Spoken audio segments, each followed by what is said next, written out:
Welcome to DC. You know where you're at, the USA cap. You're taking it slightly, I'm taking it slightly. Now how you gon' act, you gon' be right back. When we gon' be right here, we gon' be right here. We ain't going nowhere. Welcome to DC. Welcome to Polititalk. I'm your host, Rodney Grant, and we get a chance to sit down with some of the most influential people in America who have not only changed the way America looks, but also how America is going in the future. I have a beautiful opportunity to sit down with one of my good friends and one of the most talented brothers I know, Mr. Ceelo Green. Thank you, King. How you doing? Kind words. Hey, the words are always kind because they're true. Indeed, I appreciate that. I appreciate you sitting down with me and just talking, not really politics, but, Polititalk. Indeed. It's a special time in America right now. Absolutely. And we're going through a lot. As an entertainer, a lot of shows have been canceled, the ticket sales go down, we're both in the same market.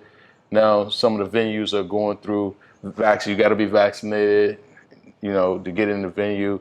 And it's a split between, the whole vaccination, non-vaccination situation. What do you see the new norm in America in the future? It's a great question. I've been trying to be diligent in investing attention toward, just as it grows and as it develops, and I'm hoping that in the very near future that there's just a better balance. Like, let's say, for example, if there's one venue that is pro-vac, what I mean? And I know there's a negative stigma against anti-vac, but it's still about pro-decision and pro-choice, I agree. right? So maybe someone, and that's their perspective, and that's their politics, and they want to stand on that, then those who agree and align themselves with that perspective, are free and welcome to, Enjoy this venue as opposed to this one. Right. You know what I'm saying? Yeah. And I believe that that's fair, and that's a common sense. You know what I mean? Because a lot of times, it does come down to common sense. Yeah. It's it's not really complicated as people would like to make it.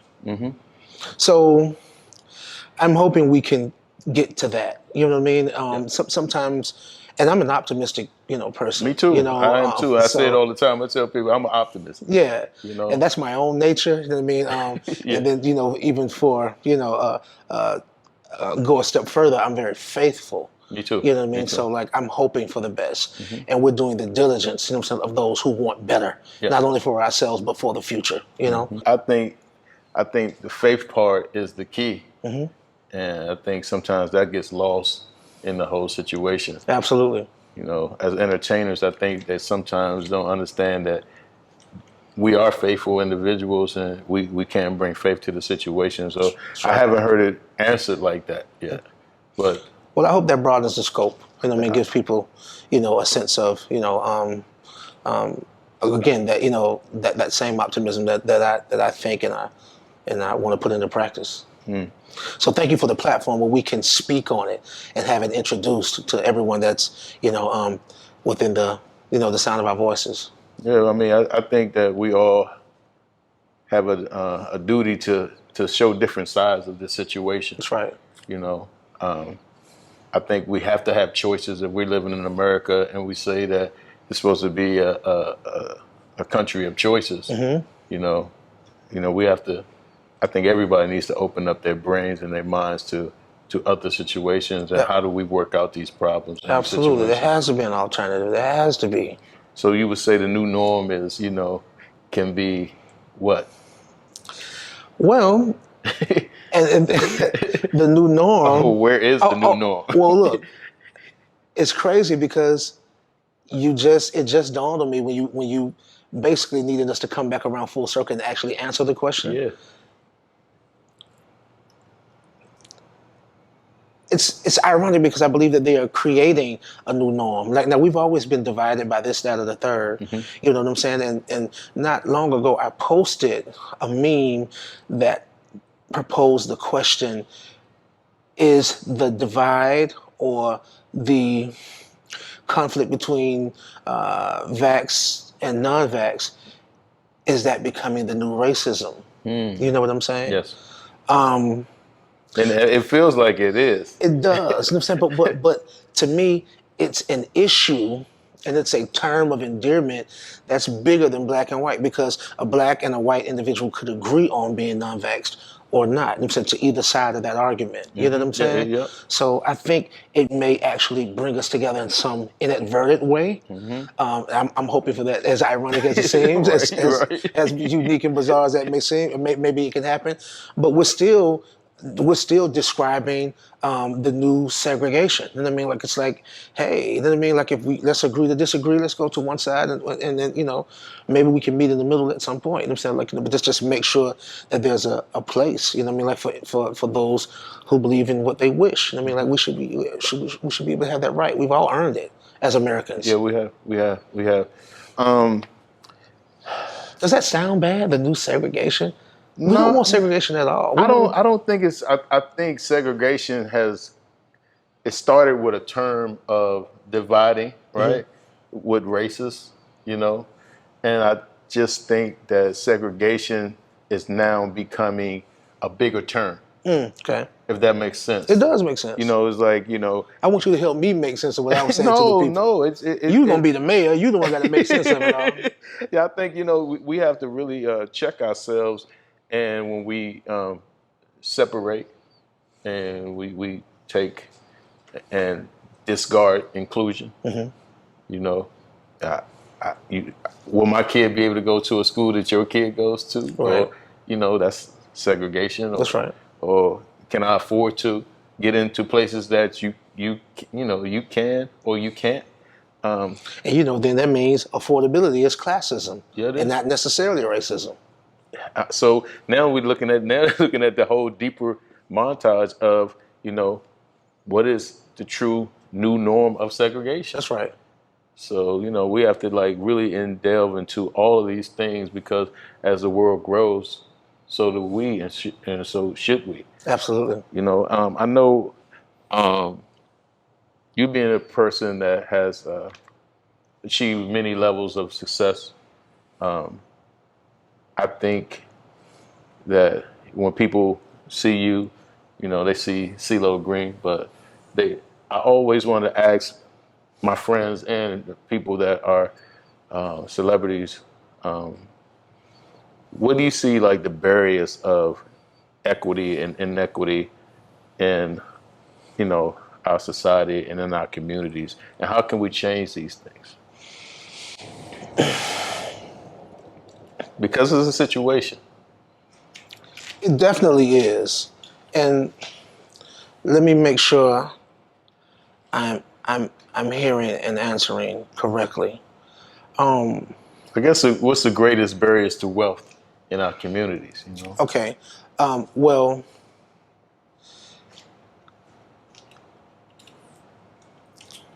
information is equality. I agree. You know, which is why, you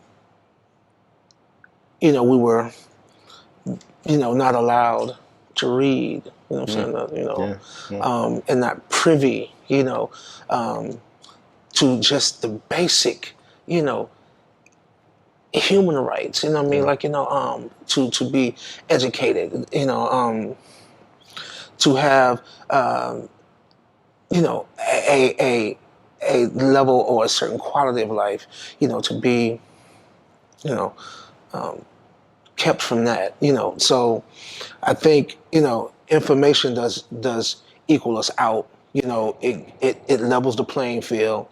And I think also, you know, just, you know, what you desire truly does dictate. It's people who don't want any more than what they have, who are completely content. They can sleep anywhere. Can sleep anywhere. You know what I mean?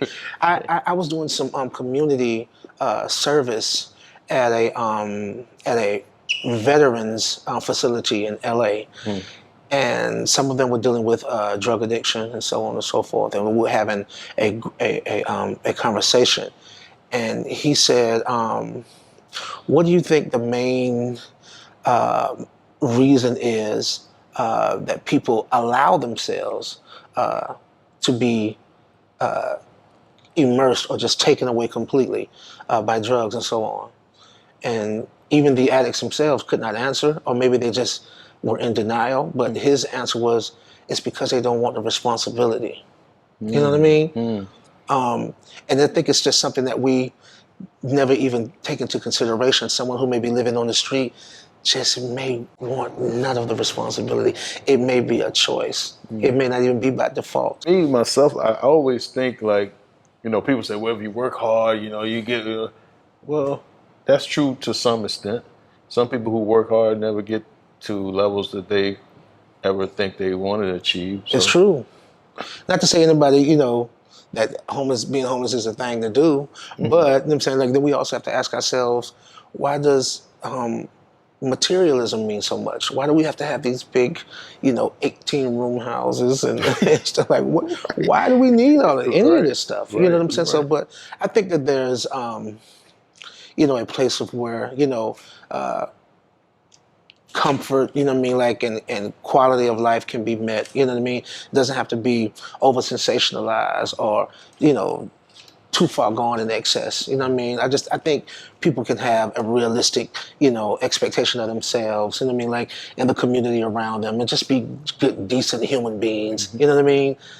Everything else is debatable, you know what I mean? So do you think it should be affordable, though? Because now we're getting into affordable housing and, now, we actually are talking about, is it affordable? Because it used to be a great middle class. Right. My mom's was a hardworking individual, worked 2 jobs. She was considered middle class, but we could afford the house we lived in. Maybe, it took a lot to, pay the rent, but, we still had a house and in a neighborhood, and now they're saying that it's affordable housing is not affordable. So how do we make it more affordable? Do we take it on as a government? Do the government take it on, or because maybe a lot of the individuals that's out in the street can't even afford to live in these cities, but they don't want to leave. It's true. It's true. I mean, as major cities grow, there are those growing pains, Yeah. The environment itself eats up people and it outgrows people. You know what I'm saying? I agree. And we just have to be cognizant of certain things. You know what I mean? Because that comfort, there's a thin line between that comfort and, complacency, Yeah. So we have to be always ahead of the curve, especially us, who've been, so disenfranchised. You know what I mean? We are playing a mean game of catch up. Just to get the basic understanding of what's going on around us. That's a great way to put it, a mean game of catch up. Yeah. Yeah, like, do you think we've become desensitized to some of the things that we see, like, like even like with violence and we're talking about homelessness. Do you think we're becoming desensitive? I do think so. I think it's the way that we tend to judge. Let's say, for example, like a domestic dispute. Mm-hmm. It's kind of hard to get in the middle of what's going on in someone else's house. We don't really know that dynamic. You know what I mean? In so much detail. Okay. Right? So, like, even what's going on in the street, the gang wars, you know what I mean? We could only try to find empathy, you know what I mean? Like, because just imagine if we were involved ourselves, you know what I mean? Like, and some people are, don't necessarily have a choice in the matter, you know what I mean? Like, like their anger, their pain, their vendetta was given to them, you know what I'm saying?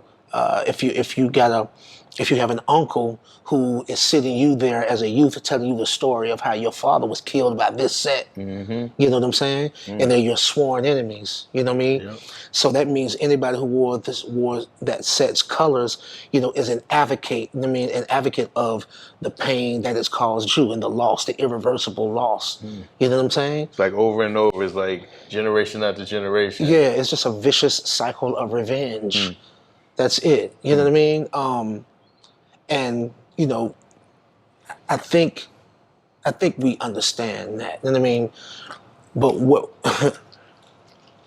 what we are trying to encourage, you know what I mean, like from the outside looking in, is, you know, trying to show them some type of effective way to forgive. You know what I'm saying? Yeah. And then sometimes we can't find the forgiveness for those who aren't even here to defend themselves. Like, you know, like even though he understands the circumstances in which his father's died, if father may have passed, using that same hypothetical, you know, you don't even forgive your father for living that lifestyle that got him caught up in it. You know what I mean? Like, because that meant that, you know, he wasn't considering you. Either you were young, you know what I mean, like, you know, not unborn or what have you. You know what I'm saying? Yeah, right. This is a whole hypothetical. We can make a long story about it, but I- you kind of see what I'm saying. I agree. And it's like, you know, but he's not here to defend himself or even apologize and try to rectify the wrong. You know what I mean? Like, it's done. You know what I mean? Like, and you're just left with this gaping, bleeding wound that can never be healed. You know what I'm saying? Like, and people would much rather die. You know what I mean? Than endure that pain. And I hear it reflected in the music. The music is just like, yo, a lot of the narrative is just live for the moment because, you know, tomorrow's not promised, and I don't really think a lot of the youth are even planning on living to be our age. I just think that's so unfortunate. You know what I mean? I just think it's so unfortunate. But then you got guys like us, you know what I mean? I'm speaking for the both of us who've been able to see the other side of the fence, and you know what I mean? And you know, our counterparts' lives are, I mean, can I say this on your show? Yeah. It seems like white people can live till they're 150 years old, man. It's like, I'm like, And want to. they want to, you know what I'm saying? Like, they ain't got to, you know, like, you know, a lot of the stuff, like, even so when they see racism and stuff like that, police brutality, it's almost like, I've seen them just kind of being like, wow. I mean, like, it was up until recently, George Floyd or something like that, an example like that was so much noise and so much widespread coverage. Was like, wow, really, that really happens in life? And it's been happening a long time in our communities. I think, you know, let's say you got two young up and coming rappers. Like, that's why the music itself lacks passion, because, you know, a part of them doesn't even really think that it's good. They're prompted to try to create a rap career for themselves because they're looking at somebody like, I could do that. Right. So it's like they're not encouraged, you know, like, or impassioned by something that's truly great. You know what I'm saying? I agree. You know what I mean?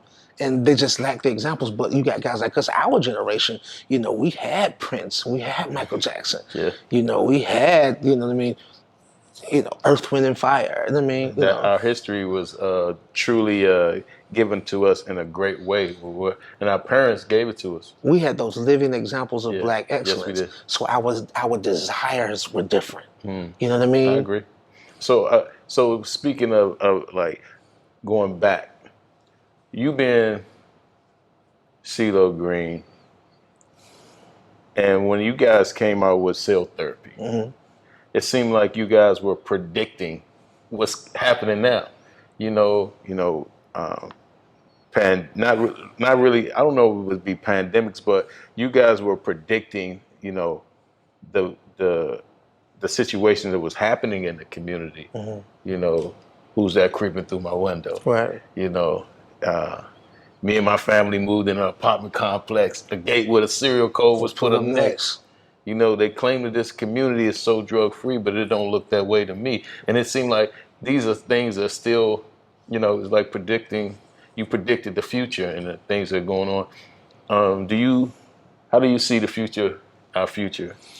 Well, speaking of that song, it definitely was prophetic, you know, in its own right over these last few years. And people were able to connect the dots, you know what I'm saying? Like, you know, or repurpose the information that they had been privy to 20 years prior. You know what I mean? Yeah. But, not to, me personally, and speaking on behalf of Goody Mob, shouts out to the mob. Yeah, shout out to the Goody Mob. I don't think we can really honestly take the credit. You know what I mean? I feel very fortunate and very purposed to be instrumental. You know what I'm saying, in being able to be utilized. You know what I mean? Like to be able to inform and educate. In an entertaining way, in an effective way. But I got to give it to William Cooper. You know what I'm saying, like, because essentially, all we were doing was repeating. You know what I'm saying? A rhetoric that was written down, you know what I'm saying, and reciting something that we had written and memorized that struck a nerve in us. A book called Behold a Pale Horse. Yeah, I read that book. Yeah. And it's deep because at that moment, a lot of young people were reading books like that, and Right. we were into educating ourselves. And so I think that's why that album kind of hit so hard. Yeah. At the time, it's like... And we were young, man. Yeah. I was 17. I know, young. I know at the time when you guys, I can remember me and Joe Claire just... What up, Joe Claire? Yes, it's Joe Claire. We used to ride around and just recite over and over that whole album. And it just seems like for you guys to be so young, to giving up that type of information, it was amazing. It was needed at that time, and it kind of got us through a lot of the places that we were. No doubt. I mean, like, we were definitely intentional about what we were,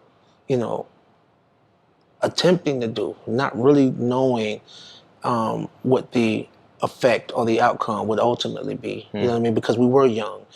But one thing I can say is we were mindful of those that were watching. You know what I'm saying? That we come from, a place, that has birthed, Ralph David Abernathy, you know what I mean? Oh, yeah. Martin Luther King Jr., Hank Aaron. We recorded that album Soul Food in 1995 in Curtis Mayfield's home studio. Oh my God. You know what I'm saying? So it's almost like, Hank Aaron lived across the street from the dungeon, the second dungeon.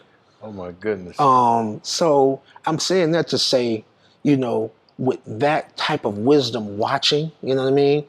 You want to be on your best behavior. You know what I mean? So we were mindful of that. You know what I'm saying? We wanted to continue the work, and the legacy, and not let, those legendary icons let them down, because we were representing where they were from. You know what I mean? And that's really what that was about. It really was about representing that. And so that's at a time to where, like, being 17, 18, 19, that's when you have your license to, to make your mistakes and sow your wild oats. Right, you know what I'm saying? right. But we submitted ourselves and committed ourselves and sacrificed that given space, and time in our lives where we are to, start to take shape and form. Typically, you would do it in a smaller, safer environment, a society of college or something like that. That's where you go in. That's where you kind of like get your bearings. You guys created your own college. We created our own college and put it in the music, where the promise of it, is perpetual. You know what I mean? Now, some artists have gone on to do some really great things, communally and so on and so forth. But their music does not represent it. I mean, like, they reap a different kind of reward. It's almost like, yeah, I was a gangster rapper, but I put a rec center in the neighborhood. You know what I'm saying? You feel me? Like, it's Yeah, like, but I'm gonna go back and say I'm gonna shoot somebody in the face right. tomorrow. You know what I mean? Really. So that's the thing. You know what I mean? So, but we fought and persevered so we would not be, become poor righteous teachers. You know what I mean? I personally wanted to set out to show just how far our reach, could be. Even the song Crazy, like, when you do, Crazy, and it's just the words of that, you still stay, I wouldn't say political, I would just say keeping people's minds open. That's what it's about. To different things. It seemed like you sit down and really write, or you have a team around you that really help you create the things that, are going to make people think. That's my cross, man. And that was my conversation with my maker. You know what I mean? Like, if you would spare me, you know what I mean? I would give, you know what I mean? Like, this opportunity, the glory, I would acknowledge you, in all that I attempted to say and do, Something truly bigger than me. You know what I mean? Like, so that's what it's been about. It's crazy because my wife said to me the other day, she was like, because I do a lot of with the youth and giving back to the youth, and she said, well, youth just want to be able to be around people that they can not only look up to but relate to, and be afraid to disappoint. Yeah, the youth just want to be young, and honestly, that's their right. Yeah, it is. You know what I mean? But we had big homies, you know what I'm saying? We had surrogate fathers, and I mean, like, because, let's say somebody like a Rakim or a KRS-One, we weren't necessarily aware of their age at that time. You know what I'm saying? Like, but, they were young too. I mean, Yeah. like, so, relatively speaking, Yeah. But they rhymed with, a wisdom, you know what I mean? Far beyond their years, you know what I'm saying? So, we got a chance to have that, interceded, you know what I mean? Like, invested into us. And I just think, that just gave us a fighting chance and a better opportunity. You know what I mean? But a lot of our young boys, they're just not living long enough to be great. You know what I'm saying? And they don't know how to go back and reference because they don't want to do the things that are considered old. You know what I'm saying? Like, but you should go back and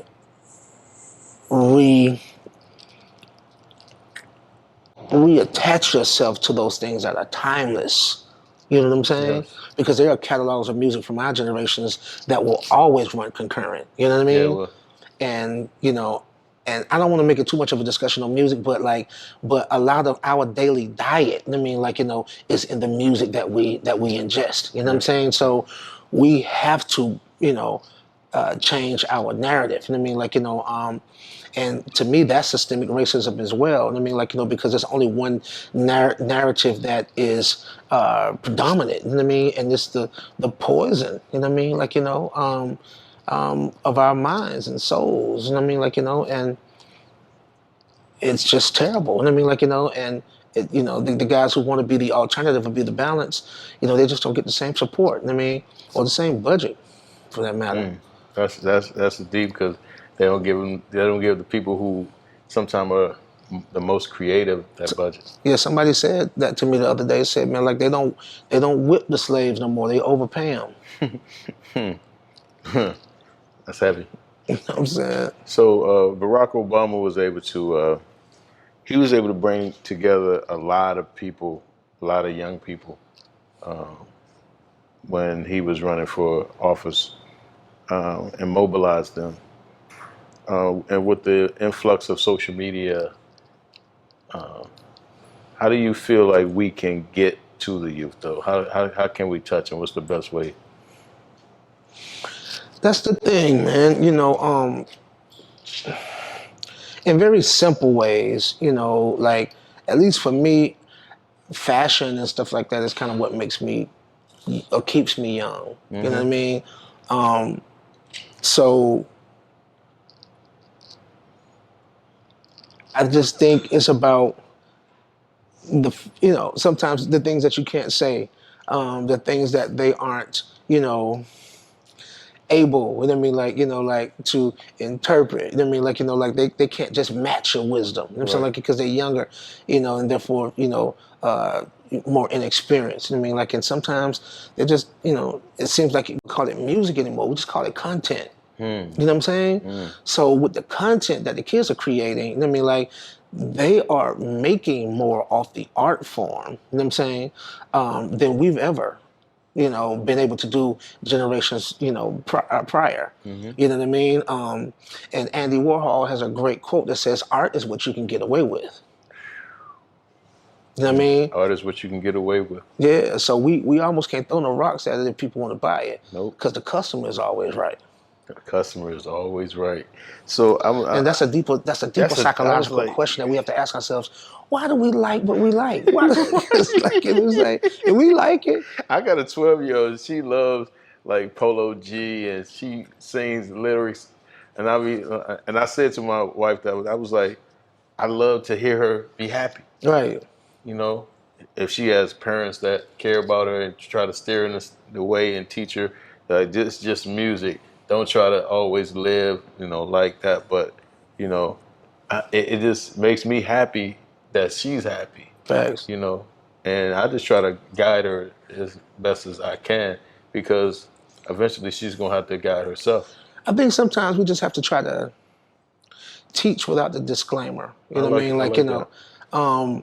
Like I was able to be really impactful with my son, just by, playing the music that I like. You know what I mean? Like, that I knew I felt was necessary for him to be aware of. But not just saying, "Hey, son, check this out, boy. This is what you need to listen to." You know what I mean? Right. Just play it. Just play You know what I'm it. saying? Like let them be interested in That's what, the way that just we like you're learned it. interested Yeah, in. yeah. Yeah. And I have to give that credit to my auntie because I got exposed subliminally and subconsciously to so much great music that I ended up keeping with me all of these years. I never would have known that it was built in my bones. You know what I'm saying? But My yeah, grandmother used to make me sing in front of company. I used to me too. I mean, sing hard too. Like Yeah, practice the song, learn the song. We're gonna have company this weekend. you can do it. Yeah. And I made a joke out of that. We had I don't know if you remember an old video for They Don't Dance No More. We had it's a Goody Mob record, and it's me performing in front of the family. And John Witherspoon, God bless John Witherspoon life. Man, God bless my You know, pops. That's all of our Pops pops. played my pop on that in that because what's the Queen's name? Who's always with him? Who plays his wife pretty much all the time? BB Drake. BB Drake. Yeah, she was in my first movie, Family Reunion. Yeah. She starred in it. That's my good She's sister. so I love her. legendary. Oh, she's Absolutely, legendary. for sure. She keeps up with him. Absolutely. Yes, she does. I think that's just what it is, man. Like, and again, it's just about, it's the literal context of programming, television programming, radio programming. Yeah. It's like, we're being synthesized, you know what I'm saying? Like, so, I just wish that someone on the inside, of the system, could just, be a champion for balance. You know what I mean? Like, balance is a virtue. Balance is righteous. Not too much of this and not too much of that. You know what I'm saying? Like, because everything is real and everything is relative. So I don't got no problem with nobody keeping it 100. Right. It's real. And a lot of the times, what's even more attractive about that, because it's not easy to be an individual. And being an individual and being yourself is almost the hardest thing to do because you got to go it alone. You're the only one, you know what I'm saying? Like, Right. inside of you, you know what I mean? Right. So some people default it just so they can fit in because they don't want to be alone. You know what I mean? And that's how you create herds of sheep. You know what I mean? That's how you create her as a sheep. So my last question for you, and what role do you think entertainers play in, I guess, politics, or how to shape the way we see politics? Do you? Entertainers are mediators. They're teachers, they're facilitators, and motivators. I think we play a very important part because we are able to give real life rhythm and make real life rhyme.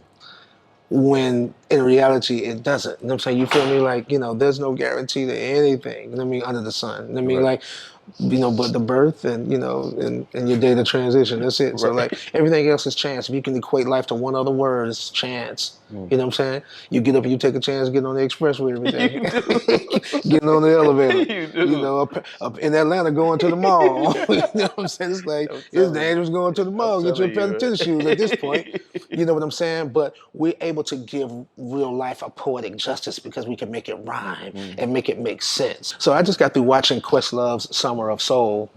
It was brilliant, by the way. And I had watched a Nina Simone documentary, on Netflix, and there was a clip of that of that concert. And I had always wondered where it come from because I just like what she said. She read this poem called "Are You Ready?" And when you see it, you'll see what I'm saying. Anybody who's seen it, they know what I'm talking about. And so she was so strong and wonderfully accomplished as a composer. But for her to put the politics of the day into the music is imperative. And I mean, as a person, I'm more afraid of being disobedient to a calling on my life than the opinion, You know what I'm saying? Of someone else who just doesn't understand. Oh, purpose over popularity. Absolutely. Come on, that's it. That's a bar right there. Yeah, purpose over popularity. I try to live my life by that. Come on, man. I'm glad you're saying that because this is a good way to round it out. But yeah, like, you know, and there was a quote of just saying, it may have been John Lennon or someone else just saying, you know, a music that does not reflect the times. I know Nina Simone said it, you know, as well. If the music does not reflect the sign of the times, you know, the artist, you know, shall be held in contempt. You know what I'm saying? You know, because like it is in direct, you know what I'm saying, like neglect, you know what I mean, of the truth. You know what I mean? And you know, that's why we are attacked and villainized and criminalized, you know, as often because like, you know, musicians and artists and entertainers do have that power to affect and shift, you know what I mean? Well, you know, we got to hold people accountable. I want to thank you for sitting down with Polititalk. Thank you for sitting down with me. You know, Anytime. I love you, my brother. And thanks for just keeping it 100. Absolutely. You've always been a person who shoots straight from the heart. Yes, sir. And thanks for bringing that message onto Polititalk. We really appreciate you. I'm Red Grant, Rodney Red Grant to some of you, sitting down with one of the best to do it. Mr. Ceelo. Mayor Grant. Yes. Okay? Let's get one thing straight. Welcome to D.